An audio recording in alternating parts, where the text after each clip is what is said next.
Hello बच्चों, चलिए प्रश्न देखते हैं। जीवित कोशिकाओं में 60 से 75% तक जल होता है। मानव शरीर में जल होता है 60 से 65%, 50 से 55%, 75 से 80%, 65 से 70%। तो आइए जानते हैं यहाँ पे हमारे प्रश्न की मुख्य अवधारणा।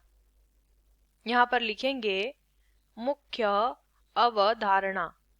हमारे प्रश्न की मुख्य अवधारणा जो है वो संबंधित है शरीर में जल की प्रतिशत मात्रा। ठीक है, जल का प्रतिशत हमें बताना है। ठीक है, अब यहाँ पे मानव शरीर की बात की गई है, मानव शरीर की बारे में पूछा गया है।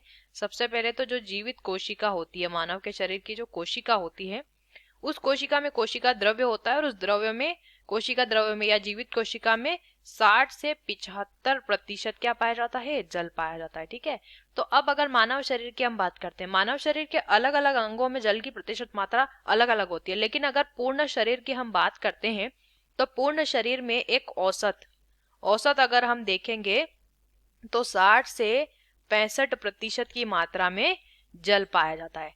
ठीक है, तो इसीलिए कहते हैं कि ज्यादा से ज्यादा मात्रा में जल जो है वो पीना चाहिए, या एक व्यक्ति को दिन में 2 से 3 लीटर जल जो है वो ग्रहण करना चाहिए। तो पहला दिया 60 से 65 सही होगा, 50 से 55 सही नहीं है, 75 से 80 भी सही नहीं है और 65 से 70 भी सही नहीं है। तो हमारे प्रश्न का जो सही उत्तर है वो है विकल्प ए। आशा करते हैं आपको इस प्रश्न का उत्तर समझ आया होगा। धन्यवाद।